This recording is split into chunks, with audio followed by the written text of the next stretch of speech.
Good morning. Not good morning. God damn, I forgot immediately. Alright, I'm going again. Alright.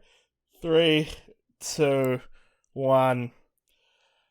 Hello, ladies and gentlemen. Welcome, one and all, to this, the Cult Movie Podcast, Cult Potato. As always, I am your host, Campion.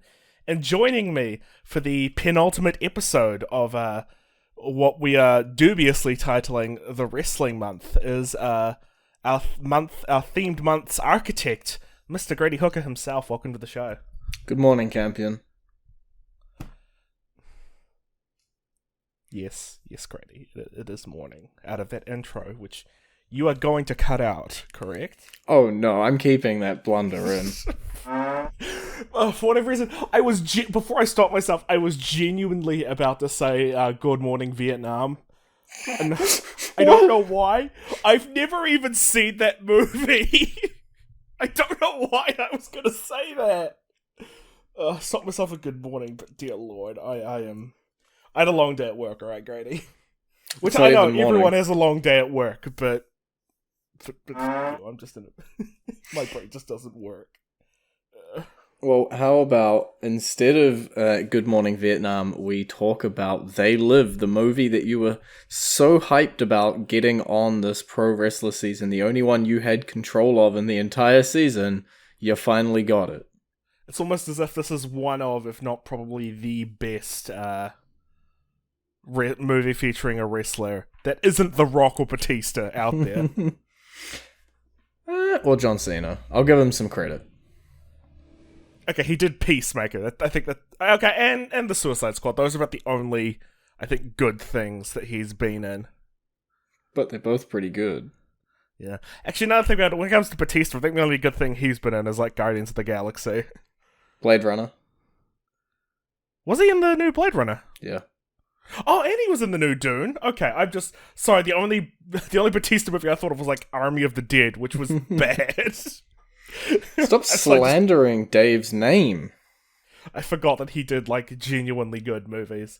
Now I'm struggling to think of, like, any good movies The Rock has done. Because I know movies I've enjoyed that The Rock has done, but I'm struggling to think of anything that would make you go, yeah, that's actually a good movie. I've enjoyed The Rock in many films, but of those films, I can't name any that are, like, actually good movies. Oh, that... I don't know either. You're making me Google I'm sure the he's highest done rated them. The Rock movies. I'm just blanking on them. Alright, what do we got here? Moana. Oh yeah, that was a decent movie. Hilariously, his second highest rated film that he stars in is Fighting with My Family. Oh... Yeah. Don't get me wrong, I love The Rock, but a lot of his movies aren't actually that good. It's immediately followed up with a bunch of Jumanji and a bunch of Fast and the Furious films. Yeah, that does not surprise me. And then drops off the face of the earth. Anyway, you want to talk about They Live? I guess we could. It's your movie, it's the one you wanted to watch. Yes, it was. It was the film I was looking forward to the most because this is like a textbook example of an old school like sci-fi cult classic, and I haven't seen it, and I've been looking forward to it for quite a while because we've had this in the pipeline for a number of weeks now. I think it's the reason we ended up doing a pro wrestler season. Was so that there was a good excuse or a themed reason to put They Live on the show. And you'd been hyping it up and hyping it up and hyping it up as we went along. And all I knew... Hyping up a movie I had not seen, by the way. Yeah, all I knew was frequently. Roddy Piper. Yeah. Well, and John Carpenter and Keith David. They were... Yeah. I didn't know Keith David going into the film. I went as blind as I could. Didn't you? No, I literally didn't know this film existed, minus the catchphrase line. Okay, everyone knows like the famous line from this movie. You know, I'm here to kick ass and chew bubblegum, but I'm all out of gum, which is misquoted because in the movie it's actually I'm here to chew bubblegum and kick ass, and I'm all out of gum. So, it's close enough. It's close enough. It's like Beam Me Up, Scotty. Like how they never They never actually said "Beam me up, Scotty" in the original Star Trek series. Luke, I am your father. Mm. There's a few misquoted things that, people get the sentiment of, at least. Yeah. But there are a few, like, pretty decent one-liners in this movie. I'm blanking on all of them right now, but there were a few. Obviously, the famous one is the one that kind of overshadows most of the dialogue in this movie. Since we're in a weird situation where neither of us have particularly seen the film, but I'm going to let you lead, and I'm going to let you talk about, I guess, your thoughts heading into this film, given you were the propagator, the propaganda machine for this movie. Yeah. Well, funny you mentioned propaganda, huh? I tried to segue you. Because that's a big focus of this film. Like, for those of you not aware of what this film is about, it's about a man who, he's just trying to eke out a living, just barely living, well, pretty much living right on the poverty line, desperately trying to, make a living for himself, when one day he comes across a pair of sunglasses that lets him see the world as it truly is. He sees that there are, like, aliens living amongst everyone, that a lot of, like, advertisements and products and TV shows have, like, subliminal messages implanted into them to make people, more subservient and want to buy things. And the whole movie is about him pretty much trying to overthrow all of that and kind of push back against this secret alien menace that has taken over the world. And surprise, surprise, but I really enjoyed this movie. I mean, I kind of knew that I would, and after watching it, I'm just like, yeah, that was a good movie. I don't know what else to say. Because there's some movies that we've done where I've gone into it thinking, yeah, I'm really going to like this movie, like with Monty Python and Princess Bride, and then I watch it, and I'm like, that wasn't really what I was after. But with this movie, from start to end, I absolutely loved this movie. I really enjoyed it. I thought it was really interesting. I thought, Keith David and Roddy Piper are absolutely fantastic as our, two leading men. I just had a fantastic time. So great. Well, Campion. Do you want to tell me why you hated this movie? I didn't. I'm just guessing. I didn't hate the film. I would like to point out that what you described was the latter 60% of the film, and I quite enjoyed that latter 60% of the film. It just so happens that there's half an hour of bullshit on the front of it that is so damn slow to get to the actual plot of this film.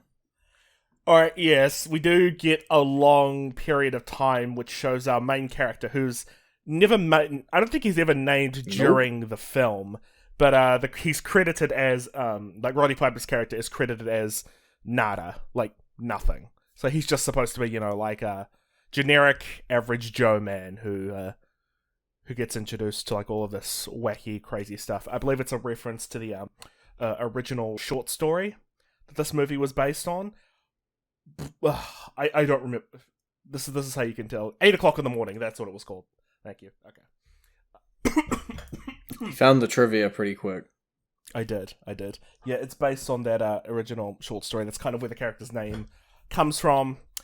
But yeah, it's a lot of him wandering around the city, looking at stuff, working on the job, talking to people. You get bits and pieces, like how the interrupted advertiser broadcast. There are, like, little hints here and there of all, like, the alien shenanigans going on behind the scene, but the real meat of this movie, like the real good stuff, as Grady said, doesn't happen until a good half hour. And okay, I don't mind the slower parts. I like it when a movie kind of takes its time to really, give me a feel for the atmosphere. But at 20 minutes in, I was like, where are those sunglasses? I know they're supposed to show up. Can we show them up already? And then even when he gets the sunglasses, it's a good, like, 5-10 minutes of him just wandering around still looking at stuff. So I get where you're coming from, Grady. I think that you're wrong, but, I get where you're coming from. I don't know. I just feel like if you chop 20 minutes out of that early section of the movie and you plug it in somewhere else later on, after Keith David's character gets the sunglasses, I think, That would just be my preference of a film. My first note is just that it was really slow. It's a slog to get started, right? Like if you're sitting down and you've told someone, "Hey, go watch this film," and they sit down and they would give up after 30 minutes if they didn't know what they're there for. Yeah, because I mean, like, because other okay, like, because this is done by John Carpenter, and we've covered one of his films before, which was The Thing. That also did something similar, but The Thing got to the chase a lot quicker. Like, there was a bit of, setting up at the beginning of the movie where everything is, introducing you to the characters. But it got to the whole, hey, the dog's an alien monster pretty damn quick. Yeah, definitely a lot quicker than in this film. As you say, even once the glasses are introduced and on his head, we still get a bit more world building. We still get some more stuff happening. Before everything kicks off. The 5.5 minute long fight between him and Keith David. Keep that all in, that's good. I'm not gonna lie, that is genuinely my favourite part of the movie. I just thought it was really good. I think the premise is silly, but the fight itself was pretty well done. Yeah. Bit of trivia about that fight. Originally, the fight itself was choreographed pretty handily, but it was only supposed to be a fraction of the time we actually saw. Like, Piper and David, Keith David, they actually practiced the rest of the fight on their own. Like, they kind of, I think it was like half improvised, half choreographed. So they practiced it like all the rest of the fight all on their own. And pretty much every hit you see in that fight scene, with the exception of punching, like hitting each other in the groin and face, were all real. Like, whenever they punch them in the stomach or in the back, they're actually hitting each other. It's like wrestling, but turned up a notch. Yeah. And I did laugh a lot when Keith David just spends a solid, 10 to 15 seconds just nailing Piper in the junk over and over again. Like, when he's on top of him and he's just slamming his knee into his groin repeatedly. That made me piss myself. I thought that was really funny. Yeah, it was a well-paced fight scene. I still maintain that the premise of Rowdy Roddy Piper wanted Keith David to wear some sunglasses probably shouldn't have ended in a 5.5 minute fight, but I'm not complaining. 5.5 hour fight. Oh, that would have been something. But eventually Keith David put on the goddamn sunglasses and the movie can continue. Yeah, well, I think that's a part of how this movie has a even though it is predominantly like a sci-fi with horror tinges, it does have a bit of a comedic bent to it. Like there's because Piper's one-liners that he spouts throughout the movie. Some of the ridiculous stuff that happens. The fight scene I think is a good example of that, because it starts and you're like, oh, this is a cool fight scene, and then it just keeps going and going and going, and it gets so ridiculous. It just goes on for a ridiculous degree to the point where I just started laughing. Not because anything particularly funny was happening, well, except for the the groin bit. But I just started laughing because it was just like, wow, this is still going. This is absurd. I almost want to, and I don't typically like that, but I want to compare it to Family Guy in some of their sequences. I think they nail it wrong a lot of the times, and I think, oh man, this has gone on too long. Like, it was funny 3 minutes ago, but I never felt that during this fight scene. It didn't feel like the fight scene was going on for too long. It didn't feel like the joke was run into the ground. It really feels like they nailed it. If they went another 30 seconds, maybe I'd feel differently. Yeah. But this is the one part where I agree with the pacing and the timings and stuff like that of this film. Yeah. And yeah, I was really fascinated to know that most of those hits were real, because I think that really helps them to just sell it as a very physical and brutal fight. Because they aren't doing a lot of even though Piper is a wrestler, they're not doing a lot of over the top or ridiculous things. They're moves that you would expect two untrained guys to do. Just punching each other in the stomach, getting on the ground, hitting each other with stuff. I really love the scene where Piper smashes Keith David's car, the back car window out, and then he's just like, "Oh my god, I'm so," and he has a very genuine reaction of, "Oh my god, I'm so sorry," and then David just throws a tantrum and smashes the bottle, and the Piper drops the beam of wood and just starts laughing. I really like that. It seems like something that would happen during like a genuine fight between friends, where there's just a moment where something, we're just kind of where one of them does something dumb and then they just kind of laugh it off before they get back to fighting. I love that. The whole scene was just fantastic. I did wonder if that specific part was improv or scripted, just the way the bottle shattered. It almost seemed like it wasn't meant to, but it just did. Like, I don't know, you smack it wrong and the sugar glass just goes pop. Yeah, and like the way and like Piper's like laugh, like how it laughed. He laughed, but it felt like he wasn't. The way his body language, he laughed, but he felt like he wasn't supposed to, because it wasn't like a drawn out kind of laugh you'd usually see in a movie. It was just like a quick kind of escapes, and then he just tries to stifle it before trying to get back into the fight. I couldn't find whether or not that particular bit was scripted, but I wouldn't be surprised if it wasn't, because those seemed like very genuine reactions from the both of them. My headcanon is that it was ad-lib, and you can't tell me any differently. Yeah. But Grady, once the film did get going... Once the film started. Yeah. 30 minutes in. Well, for you. For me, it's like... I the same thing with Ghost in the Shell, dude. It's like, I like my film to build its atmosphere, alright? I need time to get settled in, alright? I need a bit of foreplay before we get to the good stuff, is what I'm saying. Look, Ghost in the Shell built to nothing. Okay, don't you bring this into that. I guess for Ghost in the Shell, it spent the whole movie building up to something, and it's like, hey, the main character's now a kid, kind of. This film, I will give it to you. Once the film kicked off and it actually started, it was laughs, it was action, it was everything. I quite enjoyed it. I liked the world building with the aliens. It was immediately believable. I liked the advertising. It genuinely had me at some points, like when all of a sudden one of them teleports and you're like, the scale of what they can do just jumps. Yeah. And it just, it's a great film after those initial slow minutes. And, okay, I gotta ask, Grady, what, apart from the fight scene, because I feel like the fight scene is probably both of our favorite parts of the movie. Am I wrong in saying that? Yeah.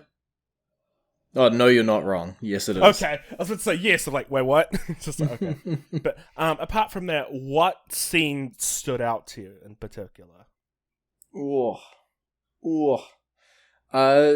Just for the pure, almost stupidity of it, I'm gonna go with when Roddy first gets the gun and just starts blasting. Yeah, that was gonna be mine as well, because like I expected, because like I'd seen the clip, of Piper walking into a building, sunglasses on, shotgun, that iconic image of him just standing there and spouting off, I came here to chew bubblegum and kick ass, and I'm all out of bubblegum. To me, that seems like a climax kind of thing. This happens like a third into the movie. It's pretty quick. I did not expect it to go from, oh hey, sunglasses, aliens, well, time to go shoot up a bank. Did not expect it to go that quickly. That bank security sucks, first off.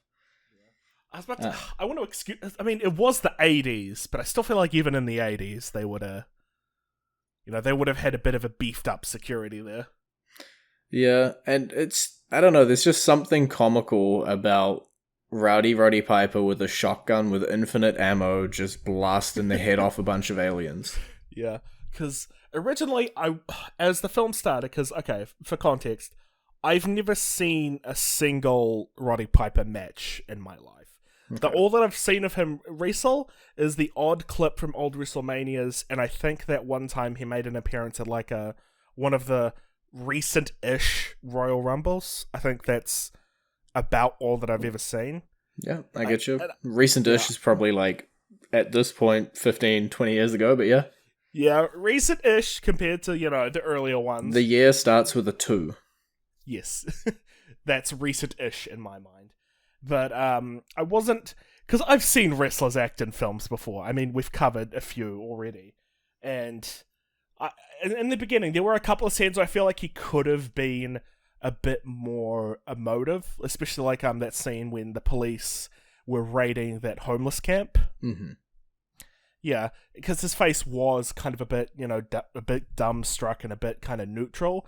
But then, like, in the later parts of the film, like, when he needs to get intense, like, he really, really shows some emotion there. Okay, back to the fight scene with Keith David, he emotes really goddamn well. Like, him and David, they're just, they're really, really going at it.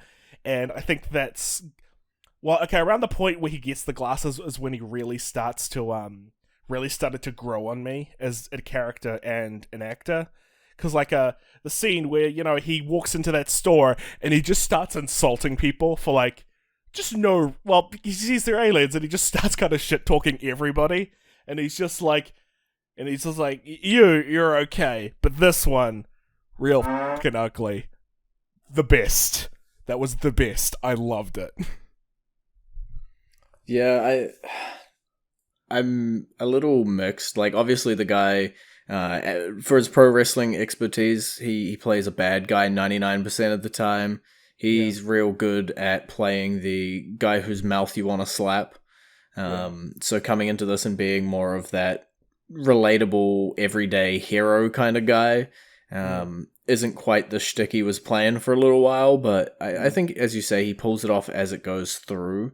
Yeah. In terms of that very specific scene about the homeless camp being pulled down and stuff, I did read a bit of trivia. You're not the only trivia person. And I know that he, struggled throughout that scene a little bit. And it's almost like if he'd just shown that real emotion of struggling through it, because of things that happened in his real life and stuff like that, then the scene would have worked. It's like he held it back, I guess, rather than just letting the emotions flow. Yeah, I think it's mostly because it's just not something he's used to, like, emoting. Because he's used to, doing the whole, I'm angry and I'm really passionate about this. Because that's what a lot of wrestlers do. And, just, cracking wires and insulting people. Again, that's something that he's really used to. That's sort of the domain he's used to, but I guess the more quiet and subdued and more subtle emotions is just really something that he's not all that experienced with, if I had to say. But, I mean, overall, I still really enjoyed him as a leading man. I thought he was fantastic. Yeah, I don't think, like, the film needed to be based around anybody else. I think he nailed it. It was a good film for what was basically a film of two people. Yeah. I think the double act that he had with Keith David was also fantastic. They play off each other really well. Yeah, outside of them, there are some characters that come and go. Holly shows up for a little while. We got some of the revolutionary people who reoccur a little bit, but 9 times out of 10, it's just Roddy or it's Roddy and Keith. Yeah, and am I right in saying that every named character in this film dies? Is there a single named character that makes it to the end credits? Spoilers, by the way, for people who haven't seen the film yet. Everyone dies. I don't think so. It ends on that bittersweet note that quite a few sci-fi films of the period ended on. In fact, it ends on it's funny, it ends on an ambiguous bittersweet note, similar to how Carpenter's last film, The Thing, ended. Keith David was an alien. Yes. Hey, in this movie, he definitely wasn't an alien in this movie. I'm gonna be honest, I expected Piper to put the glasses on, look at Keith David, and him to be an alien. I did expect that. I was swerved by the lack of a swerve. Good, because you're so used to, you're just like, oh no, Keith David, he was the alien in the last movie, so he's got to be the alien in this movie. It just felt like the easy thing, I guess, for a sci-fi movie to do, right? Like, oh, you have these glasses that can see aliens, and you haven't looked at your best friend the entire time you've had these glasses, and now it's getting really emotional, and you put them on, and it would have been really easy for Keith David to have been an alien there. Yeah. But now shortly after getting the glasses, Piper immediately, puts on the glasses, and he checks, and he's like, okay, you're fine. Yeah, it could have been, but that's not the way that John Carpenter wanted to go with this film. I think that's a lot of it is because something Carpenter did with both this and The Thing is that I think he wanted to subvert the whole black guy dies first kind of thing. That's fair. So that's why. Yeah, so that's why okay, Keith David does die, but then again everybody else does, and David lasts until like the last 2 minutes of the movie. Well, 5 minutes, let's be generous. Yeah, he dies off screen, so maybe he doesn't. I'm pretty sure it's confirmed that he died. He got shot. I'm pretty sure he's dead. But also, the climax. I've got like 4 notes, and we've run over most of them. But the last one here, I want to propose a scenario to you, Campion. Yep. It's a this or that. Who wins? Okay. In the red corner, we've got 2 homeless dudes with guns. In the blue corner, we have a superior alien race with an entire army. Who wins? Well, considering the 2 homeless guys are Keith David and Roddy Piper in their prime, I'm going to say the 2 homeless guys. A little stretchy. A little stretchy. Okay, if either one of them was Hulk Hogan, then yes, the aliens would have won. No, I really liked the, once they're up on the alien ship, quote unquote, which just turned out to be the building where they were broadcasting from. All of that stuff was good. Even if it was 2 homeless dudes just blasting through an entire alien race committing genocide. It was good. Yeah, I mean, it's... You see, this is kind of the thing when it comes to a good movie that we both like. It's like... Because usually we spend, most of our time just criticizing and dunking on it. I'm pretty sure that our High Noon at Mega Mountain went on for so long purely so we could just, shit all over Hulk Hogan. Do you want me to start dunking on the first 20 minutes of the movie again? I mean, you can. I still think you're wrong, but you can. No, I don't know. I think I've said everything I can say that's negative about this film. I think the one thing it does really well is that the scale just sort of keeps increasing. So you do start with basically 0. We've just got this character wandering around, and then bam, now there's some interference on the TV. There's a revolution going on, and then bam, they're across the road. Okay, bam, sunglasses. You can see aliens. There's a bunch of them. They're controlling the media. They're everywhere. Every third person's an alien. They've got a spaceship that sends you off to other planets. Everybody else is also corrupt with them because they like money. And it just keeps getting bigger and bigger and bigger. What started off as, the very first shot of this film, a homeless dude just walking the tracks, ends in this massive climactic New World Order-ish kind of story.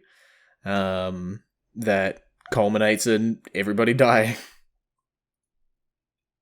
Yeah, and it's because I spent that whole time just trying to think. I was like, what can I dunk on? I do kind of have one, but even then, it's a minor one. Because of our quote unquote 3 main leads, Holly, the female lead, is clearly the weakest of the 3. But even then, it's there's an obvious reason for that. Once again, spoilers, once you get to the very end of the movie, it's revealed that she's been this alien collaborator the whole time. And that she's, and pretty much, she, like, the other human collaborator we see, has sided with the aliens purely for, money and wealth and power. And the alien's just hey, you help us take over the human race, and we'll gladly give you everything that you could possibly want. And, and that's why she's kind of the flattest out of them, because this whole time, she's been... She's the evil one. Yeah. She's the alien. It's not Keith David this time. Yeah. No, she's with the aliens. She's human, but yeah, I guess she's with the aliens. That entire subplot was predicted by my entire couch. It's fairly obvious the whole way through. It's oh wait, hang on a minute. This tertiary character who's with them the whole way, who works at the TV station, who who we're not getting a lot of focus on? Probably the bad guy. It was said like every time it was like, oh, that's a nice car. That's a nice mansion for someone who's not an alien. Yeah. And it just kept like, her life was just so great. But she wasn't an alien. So it was clear that she was, on the wrong team, per se. Yeah. And, they just should have taken, our main characters, they should have taken the same approach to this movie that I take to in real life. Just assume that all rich people are inhuman monsters wearing human skin. Well, that was correct for maybe 80% of them. The other 20% might as well have been aliens. Are we talking about real life or the movie? So this film was a pretty good film overall. Just ignoring your question. Yeah. I'd say just before we start to wrap up there are a few things that I'm just a bit iffy on. Like, we know who made the glasses, but is it ever explicitly said like how? Science. Just how on earth anyone got to the point like A, how did they make the glasses, and B, because it seems like you'd have to build them for a specific reason of like assuming that there were aliens living up. Did people just see the signs and then built it to prove it, or was it just an accident? I would like to know, Grady. Well, the revolutionaries had chemicals in the church, and chemicals do chemical things, and they chemical really well, and make chemicals. I'm not a chemist. I have no idea. I'm with you. I don't think, like, the whole time the glasses were being worn, I was, suspending my disbelief a little bit, just wondering how sunglasses mean that you can lift up this cloaking device that's been placed over the entire world at this point. I don't know. Well, why don't we just say that it's like a psychic inhibitor, and so there's little vibrating things in the glasses that when you put them on, it's like how Google Glass, how they had those vibrating speakers that when you put them on you could hear stuff inside your head. It's like that. Sure, let's go with that one. With psychic stuff. And that's how it definitely works with the contact lenses they get later on in the film. That's exactly how it works. Just vibrating their eyeballs. Vibrating their eyeballs. But I guess because it is a sci-fi movie, it gets a lot of passes. Yeah. It's not trying to be realistic. If it was trying to be realistic, I'm sitting there going, give me that chemical formula. Let's discuss the science here. But the science is tertiary. It's about the idea, the concept itself. Like, it's a high concepts kind of film. It's about the social commentary and all that, which is a whole can of worms that we have not touched upon. And I don't know how brave you are, Grady, and how willing you are to dip yourself into that old mess. I think the film displays a good message and gets it across in a typical movie-telling way, right? Like, it's humorous, it's not dead front and center. They're not just bashing you with, like, advertising is bad, rich people bad. Grady, this is a film where they literally have an advertisement, and then when he puts it on, it says, buy, get married and reproduce. It's pretty upfront about, like, its anti-consumerist message. Yeah, I guess you could enjoy the movie as an action movie and miss it, I feel like. You could just see those as general controlling messages from the aliens. But it does speak to, all of those messages that they were displaying. Feed the wealthy, feed the aliens. Yeah. And yeah, of course, you want to draw real life parallels. The more you buy, the more you reproduce over and over and over again. The more the gap widens between the nadas of the world and the rich aliens of the world. So what you're telling me is that I should go into a bank with a shotgun tomorrow. Legally, I am going to say no. But illegally, you'll be like, yeah, do it. Do it, champion. I don't want you in the future to ever rob a bank and this podcast be pulled up as me inciting you to do that. Yeah. And I'm dead serious. For the love of God, cut this next joke out. I just think it's funny and I have to tell you, alright? But You were correct. I should cut that joke out, and I hope people enjoyed their block of silence that they just got. Was I wrong, Grady, though? Was I wrong? No, you were perfectly right. But, you said how adventurous and how risky I want to be talking about the real life of this film. I'm not touching that with a 10-foot barge pole. Nope. It's gonna cut that all out. That is the one time I'm going to agree with you on cutting something. But I had to say it, Grady. Just like, I gotta say this. I know Grady will find it funny, because he's just that kind of person. He wasn't allowed to laugh, because he needed to make the audio cut clean. But on a similar-ish kind of note, I know that I just feel like I had to address it because I know that this film does kind of have a very unintentional. If you look at it through a modern lens, it does have a very unintentional, like xenophobic kind of lean to it, because it's about a bunch of foreigners coming in posing as the natives to kind of take over the higher institutes and establishments of the world. And I know a lot of neo-Nazis have used this film to like kind of prop up their message, which John Carpenter on multiple scenarios has been like, no, this is a critique of Reaganomics and capitalism and consumerism. This is I do not associate yourselves with this. This is not about you. I just feel like I had to say that, okay? John Carpenter has been very vocal about how, like, no, this doesn't promote that kind of message whatsoever. Yeah, and, like, I can, for the record, as of a minute ago, until the end of this podcast, I don't agree with any of these views. Yeah. But we'll talk about them, we can discuss them. As you sort of drew those parallels, right? Like, there's a lot of things that you can easily see, but also to I guess go against that, Nazis. Yeah. And I think the film does a pretty good job of making it abundantly clear that it's a film against capitalism and consumerism. It wears that on its sleeve pretty goddamn well.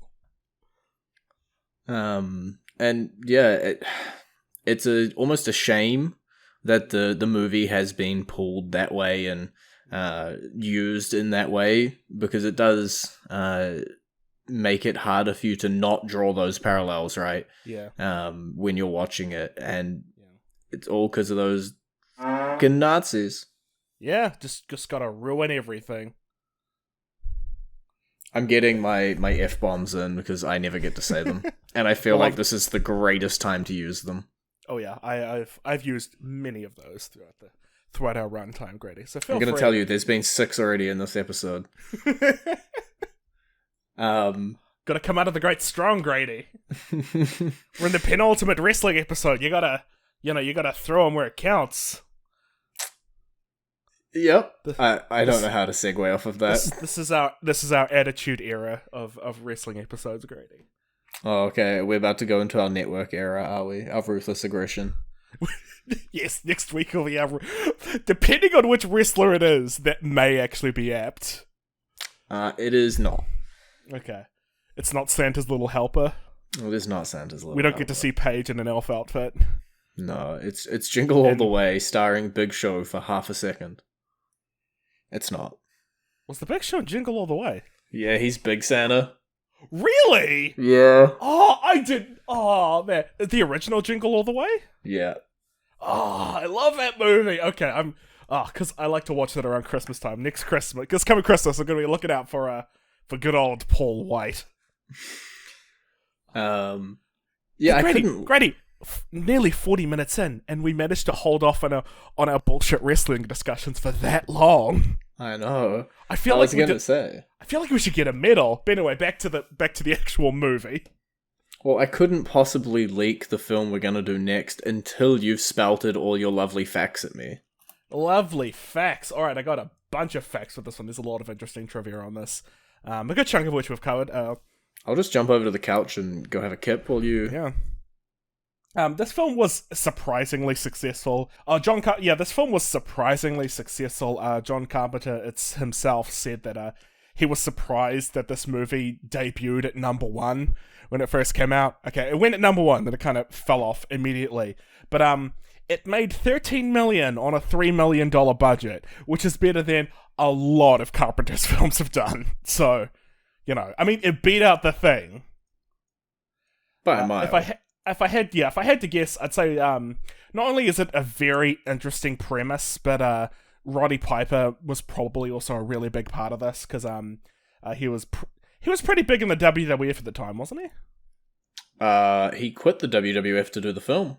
Yes, I'm aware of that. I was getting to that because Vince McMahon did not want Piper to do this movie, and he was just like, "Oh man, I can get you another movie that pays the same, within a few weeks." And then Piper's just like, "Actually, no, I'm fine," and he quit and he did this movie. And then he said that when he came back, he was a much bigger deal when he came back to wrestling, and he credits the success of this movie for doing that. And so just like a lot of cult classics and a lot of John Carpenter's films, this was received actually okay at the time. Not amazing, but it was received okay. But as time has gone on, like a lot of Carpenter's other projects, it's gained a lot more of a following and much more fame since then. And to the point where Kick-Ass Chew Bubblegum is a very famous one-liner and has been parodied and homaged in so many different things. And even the fight scene in this movie, the 5-minute fight scene between Keith David and Roddy Piper, has been parodied in a lot of different places. And I think even South Park did like a shot-for-shot remake of the fight. And Saints Row also did the fight. And they even got Roddy Piper and Keith David to come back and reprise themselves. Not their characters, themselves. Like, it's an actual, like in the game, it's an actual fight between Keith David and Roddy Piper, which I very much enjoyed. I was just letting you spout off facts. I own all of the Saints Row games. I have not played them. You know what? Same here. I've only ever played the fourth one. Which also happens to be the game where that fight scene happens. That means it's the most important one. It does. It does. Do you got me any more? Are you spitting more facts? No, I feel like we've pretty much run down all of the relevant ones. I did have a couple more, but we pretty much cleared them all out during the course of discussing this movie. I think the only thing that I have to ask before we finish up talking about this, Grady, is what happened to that preacher? The street preacher, the black street preacher. He was like my favorite character, and then he just gets taken off by the cops and he's never seen again. I kind of want to know, Grady. Also, oh wait, hang on. I just remembered something, Grady. Of all the films we've covered, this film has the longest time to seeing tits. That includes tits. That includes tits, yeah. At the very end, it's the second to last shot of the film, tits. when the alien's signal is destroyed and everyone wakes up, and that chick realizes she's been fucking an alien this whole time. Look, it's funny. It is a damn funny scene. It was pretty great. I was not expecting that. But it was great. Alright, Grady. Hit me with it. I know you've been building up to this. I know you want to. Grady, what is the final film in our wrestling themed month? Oh, it's just the last one. It sucks because I just wish we could. Unless have the surprise so is there's a whole second wrestling series, and that you've somehow lured me into starting a second wrestling podcast with you. No, I wouldn't do that. I promise I didn't actually do that. This film, I'm trying to figure out where it debuted. I haven't quickly got it. It's similar in that it features a pro wrestler. They're not the main character, but the film is about wrestling, or it is a prominent point I guess, of the film. Yeah. It has been labelled a sleeper hit, as nobody saw it coming. It was the highest grossing independent film of the year. But it did debut at South by Southwest in 2019.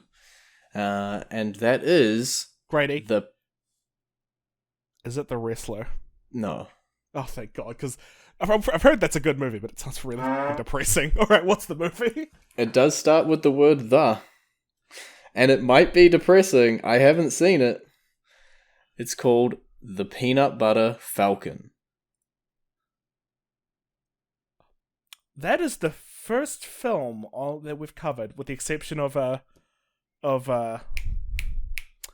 was that 70s drug trip you made me watch? Puff and Stuff. Yeah, except for Puff and Stuff. It's the only film aside from Puff and Stuff that I have never heard of.